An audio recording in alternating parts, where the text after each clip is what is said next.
प्रिय श्रोतागणों, आज हम श्रीमद् भागवत कथा तृतीय दिवस में प्रवेश कर रहे हैं। तृतीय दिवस में हम चतुर्थ स्कंद से श्रीमद् भागवत कथा को प्रारंभ कर रहे हैं। चतुर्थ स्कंद को विसर्ग कहते हैं। ब्रह्मणो गुण वैसम यात विसर्ग है, पौरुष मृत है। ब्रह्मा जी से लेकर चराचर जगत की जो स्थूल सृष्टि है, यही विसर्ग है। चतुर्थ स्कंद के 31 अध्याय में 4 पुरुषार्थ का वर्णन किया गया है। दक्ष प्रजापति के चरित्र के माध्यम से धर्म पुरुषार्थ का और ध्रुव चरित्र के रूप में अर्थ पुरुषार्थ का और काम पुरुषार्थ के रूप में पृथु चरित्र का और मोक्ष पुरुषार्थ के रूप में पुरंजन उपाख्यान का वर्णन किया गया है। मनोस्तु सतरूपायाम कृष्ण कन्यास जर्जरे आकुतिर्देवूतिश्च प्रसूतिरिति विश्रुता। श्री मैत्र जी कहते हैं, विदुर जी, स्वयंभू मनु और महारानी शत्रुपा की आकृति देवहूति और प्रसूति नामक 3 कन्या हुई। आकुति का विवाह रुचि नाम की प्रजापति से हुआ, जिनसे यज्ञ नारायण का जन्म हुआ। बोलिए यज्ञ नारायण भगवान की जय। इनका विवाह दक्षिणा देवी से हुआ। यज्ञ पूर्ण तभी होता है जब यज्ञ में ब्राह्मणों को भरपूर दक्षिणा दी जाती है। यज्ञ भगवान से तोष, प्रतोष, संतोष, भद्र, शांति और इड़स्पति आदि 12 पुत्र हुए। विदुर जी, ब्रह्मा जी के मानस पुत्र अत्रि का विवाह अनुसुईया से हुआ, और जब ब्रह्मा जी ने इन्हें संतान उत्पन्न करने की आज्ञा दी तो ये दक्ष नामक कुल पर्वत पर तपस्या करने लगे। उनकी तपस्या से प्रसन्न हो ब्रह्मा विष्णु महेश तीनों प्रकट हो गए। तो अत्रि मुनि ने तीनों को देखा तो कहने लगे, एको मये भगवान विबुध प्रधान चितीकृत प्रजननाय कथम यूयम। मैंने संतान प्राप्ति की इच्छा से एक परमेश्वर का ध्यान किया था, तो आप तीनों में वे कौन हैं? भगवान नारायण ने कहा, मुनि अत्रि, तुमने जिस ईश्वर का ध्यान किया है वह हम तीनों में मैं पालन करता हूँ। ब्रह्मा जी रचना करता है और शिव जी संहार करता है। हम तीनों के अंश से तुम्हें एक पुत्र की प्राप्ति होगी। अत्रि मुनि को ब्रह्मा जी के अंश से चंद्रमा की प्राप्ति हुई, विष्णु के अंश से योग वेत्ता दत्तात्रेय और भगवान शंकर के अंश से दुर्वासा ऋषि की प्राप्ति हुई। मनु की तीसरी पुत्री प्रसूति का विवाह दक्ष प्रजापति से हुआ, जिससे 16 कन्या हुई, जिनमें से 13 कन्या का विवाह धर्म से, एक का अग्नि से, एक का पितरों से और सबसे छोटी सती का विवाह भगवान शंकर से हुआ। धर्म की पत्नी मूर्ति देवी से नर नारायण भगवान का जन्म हुआ। बोलिए नर नारायण भगवान की जय। सभी के कुल की वृद्धि हुई, परंतु भगवान शंकर की पत्नी सती से किसी भी संतान की प्राप्ति नहीं हुई, क्योंकि उनके पिता दक्ष प्रजापति ने भगवान शंकर का अपमान कर दिया, जिसके कारण युवावस्था में ही सती ने अपने देह का त्याग कर दिया। विदुर जी पूछते हैं, मुनिवर, भगवान शंकर तो बड़े शीलवानों में श्रेष्ठ हैं और दक्ष प्रजापति अपनी पुत्रियों से बड़ा स्नेह करते हैं, फिर उन्होंने किस कारण से भगवान शंकर से द्वेष किया? विदुर जी इस प्रकार प्रश्न पूछने पर मैत्रेय जी मुनि कहते हैं, पुरा विश्व सृजाम सत्रे समेता परम तथा मरुगणा सर्वे सानुगा मुनियोग। विदुर जी, जब ब्रह्मा जी ने दक्ष प्रजापति को प्रजापति का अध्यक्ष बना दिया तो उसका अवमान बढ़ गया। परम पूज्य श्री तुलसीदास जी महाराज कहते हैं, बाबा तुलसीदास जी कहते हैं, नहीं कोई अस जन्मा जग माही प्रभुता पाए जाए मधुनाई। इस संसार में ऐसा कोई व्यक्ति उत्पन्न ही नहीं हुआ जो ऐश्वर्य को पाकर मतवाला ना हुआ हो। मद मतलब घमंड, अहंकार ना हो। किसी को अपनी सुंदरता पर घमंड है तो किसी को अपने बाहुबल का घमंड है, किसी को अपने घने पुत्र होने का घमंड है तो किसी को अपनी अधिक शिक्षा का घमंड है, तो किसी को धन का, तो किसी को पद प्रतिष्ठा का घमंड है, तो किसी को धन का, तो किसी को पद प्रतिष्ठा का घमंड है। ऐसा कोई उत्पन्न ही नहीं हुआ जो पाकर मतवाला न हुआ हो। एक बार प्रजापतियों का सत्र हुआ जिससे बड़े बड़े देवता ऋषि मुनि सभी एकत्र हुए। अंत में सभा के अध्यक्ष उस दक्ष प्रजापति ने सभा में प्रवेश किया तो उसे देखकर सभी देवता खड़े हो गए। ब्रह्मा जी और भगवान शंकर बैठे रहे। भगवान शंकर ध्यान में मग्न थे जिसके कारण वह खड़े न हो सके। दक्ष प्रजापति ने जब ब्रह्मा जी को बैठा हुआ देखा तो सोचा यह पिताजी हैं, कोई बात नहीं। परंतु जब बैठे हुए भगवान शंकर को की तरफ दृष्टि गई तो कहने लगे, सुनो देवताओं और ऋषियों, मैं शिष्टाचार की बात कर रहा हूँ, सावधान होकर सब सुन लीजिए। केवल एक ही बात कहना चाहूंगा कि विशिष्ट लोगों में विशिष्ट लोगों का ही आगमन होना चाहिए। सभ्य समाज में एक भी असभ्य व्यक्ति आकर बैठ जाए तो सभा का स्वरूप ही बिगड़ जाता है। सब एक दूसरे का मुंह देखने लगे। यहाँ असभ्य कौन दिखाई पड़ रहा है? ये दक्ष ने किसको इशारा किया है? किसके बारे में कह रहे हैं? दक्ष ने कहा, इधर उधर क्या देख रहे हो? तुम्हें ये शंकर दिखाई नहीं पड़ रहा है? शिष्ट लोगों में बैठता तो शिष्टाचार आता। 24 घंटे भूत प्रेतों के संग में घूमने रहने वाला क्या शिष्टाचार और सभ्यता समझेगा? ये तो हमारे लिए कलंक है। अयम तु लोकपालानां यशोघ्नो निरपत्र सद्विराचरित पंथा येन तवधेन दूषते। लोकपालों में हमारी प्रतिष्ठा के यश को धूमिल करने वाला है, नष्ट करने वाला है, निरपत्र है। लज्जा तो इसमें बिल्कुल भी है ही नहीं। ये निर्लज्ज है। बुरी तरह गालियां देना प्रारंभ कर दिया। एक संत कहते हैं कि ठीक ही कह रहा है। इसने क्या कहा? ये हम लोकपालों के यश को धूमिल कर देता है तो ठीक बात तो है। मुख्यमंत्री जी की सभा हो और चारों तरफ से उनकी जय जयकार हो रही हो, जिंदाबाद के नारे पड़ रहे हो, उसी समय अचानक प्रधानमंत्री जी आ जाएं तो सारी जनता मुख्यमंत्री को छोड़कर भागेगी कि नहीं। तो उनके सामने अपने से बड़ा कोई महान व्यक्तित्व आ जाए तो छोटा व्यक्तित्व उनके सामने धूमिल हो जाता है। तो भगवान शिव का ऐसा ही प्रभाव है, ऐसा तेज है, ऐसा वैभव है कि जहाँ भी जाते हैं बड़े बड़े लोकपालों का यश इनके सामने धूमिल हो जाता है। निरपत्र का एक अर्थ तो होता है निर्लज्ज, लेकिन भक्तों ऐसा भी नहीं है। निरपत्र का दूसरा अर्थ संसार में जिनका कोई त्राण करने वाला ना हो, रक्षा करने वाला नहीं, संसार में जिसका कोई भी रक्षक नहीं होता है, ऐसे अनाश्रितों को रक्षा प्रदान करने वाले, आश्रय प्रदान करने वाले हैं भगवान शंकर। एक बार भूत प्रेत सब रोते रोते आ गए। भोलेनाथ कहाँ जाएं? किसी के घर में जाने की कोशिश करते हैं तो वहाँ के लोग छू छू करके मंत्र पढ़वा कर बोतल में बंद करवा कर गड़वा देते हैं। कोई भी हमें अपने घर में घुसने नहीं देता है। भोलेनाथ ने कहा, सबको छोड़ो और मेरे घर आ जाइए। सबको बुला बुलाकर अपने घर का सदस्य बना लिया। और जब विवाह हो रहा था तो देवताओं ने खूब हाथ जोड़कर कहा, महाराज इन्हें बारात में मत ले जाना, नहीं तो विवाह होना मुश्किल हो जाएगा। भोलेनाथ ने कहा, विवाह होवे या ना होवे, पर हमारे सदस्य हैं, हमारी शादी में जरूर चलेंगे।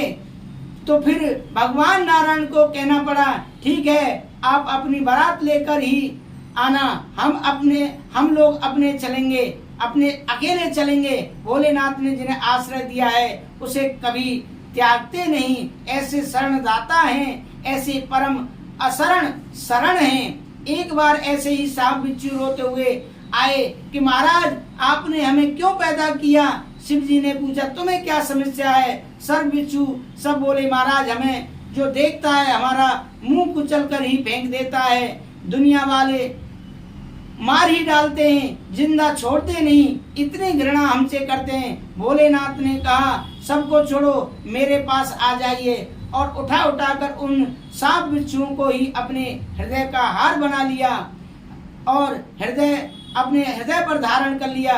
भुजेंद्र हारम, भुजंगों को ही अपना हार बना लें, सांप बिच्छुओं को ही अपना कुंडल बना लें। दुनिया जिनसे घृणा करती है उन्हें आश्रय भोलेनाथ देते हैं। आग धतूरा कोई पसंद नहीं करता।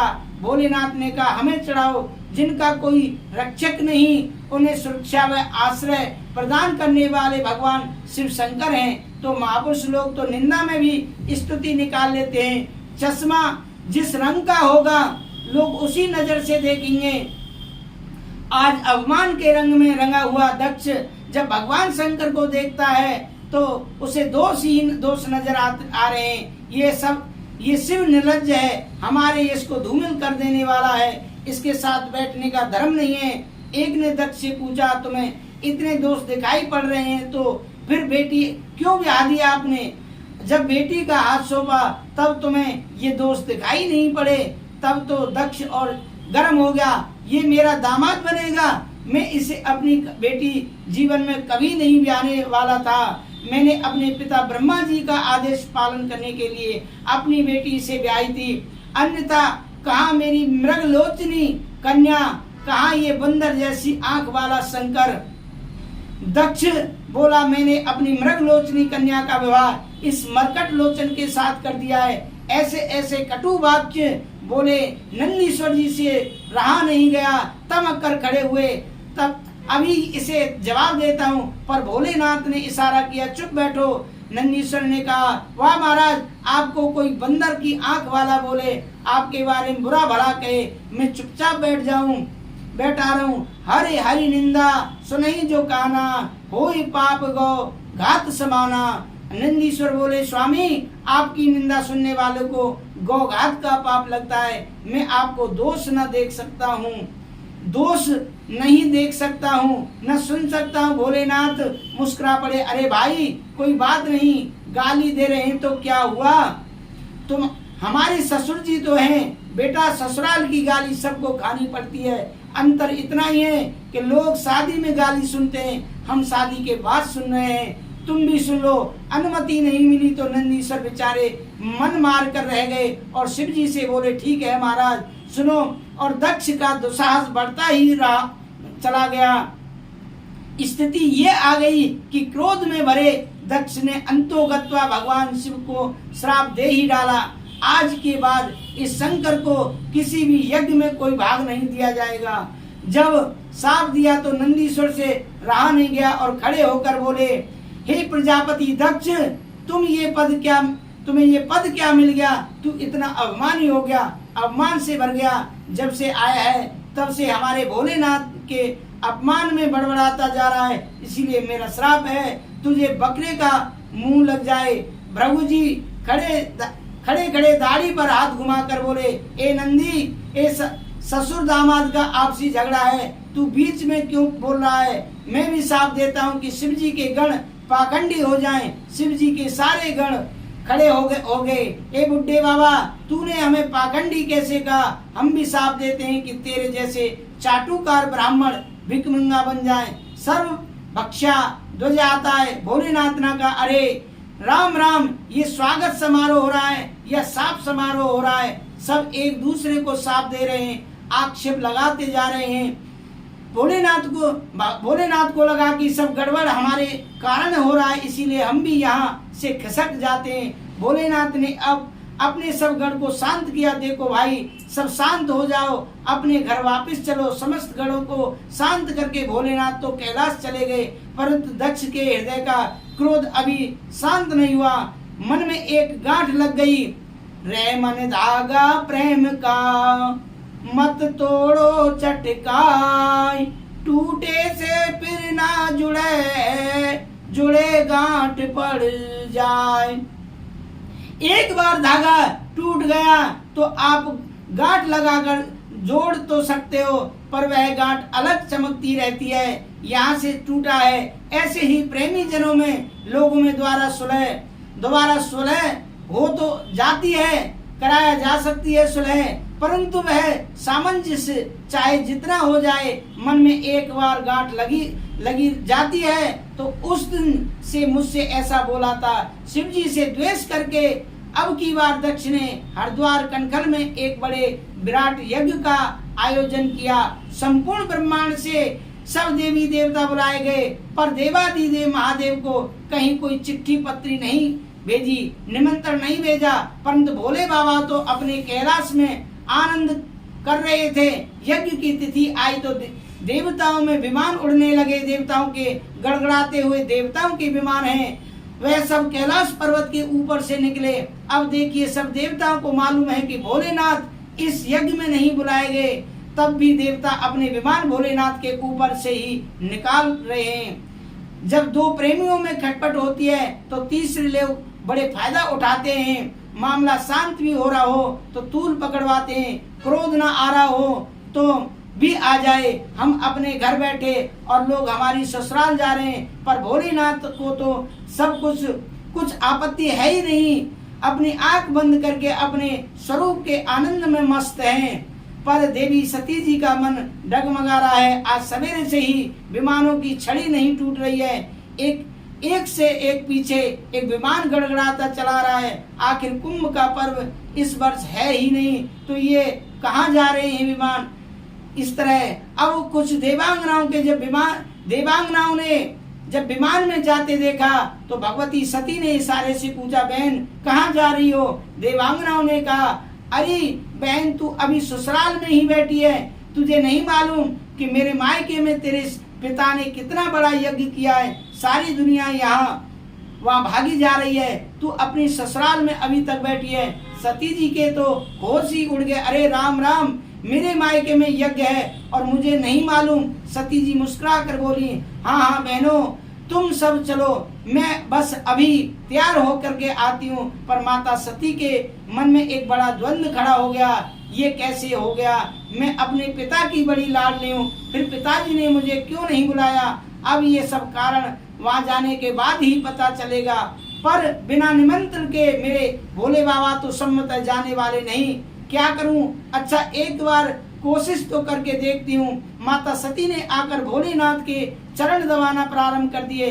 भोले बाबा ने मुस्कुराते हुए पूछा, देवी क्या बात है। सती जी बोली, कुछ नहीं महाराज, हम पतिव्रताओं का धर्म ही है पति की सेवा करना, और मैं अपने धर्म का निर्वाह मात्र कर रही हूँ। भोलेनाथ हंसकर बोले, देवी जी आज आप कुछ ज्यादा ही धर्म निभा रही हैं, निसंकोच बताइए आपके मन में आज क्या है।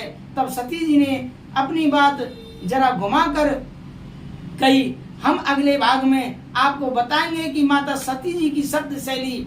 माताएं जब अपने मायके की बात करती हैं तो बड़ी अकड़ कर बात करती हैं। मेरे मायके में आपने कभी सुना नहीं होगा, ऐसा कभी देखा नहीं होगा, और मेरे पिताजी के द्वारा इतना बड़ा यज्ञ हो रहा है, तो मेरा शब्द ज्यादा बोलती हैं। पर आज सती जी ने एक बार भी नहीं कहा कि मेरे मायके में या मेरे पिता ने ऐसा कुछ कहा है। सती जी बोली, भोलेनाथ आपके ससुर जी ने आपकी ससुराल में बहुत बड़ा यज्ञ किया है, लेकिन श्रोतागणों बिना बुलाए कभी किसी के घर नहीं जाना चाहिए। जैसा कि आब नहीं इज्जत नहीं, नैनन नहीं सने, तुलसी वान जाइए कंचन वर्ष में। प्रिय श्रोतागणों, इससे आगे की हम कथा अगले भाग में सुनाएंगे। आप बने रहें कि माता सती बिना बुलाए जब अपने पिता प्रजापति दक्ष के यहाँ चली गई तो क्या हुआ, और उन्होंने अग्नि में अपना शरीर कैसे भस्म कर दिया। आप बने रहें। राधे राधे, जय श्री राधे।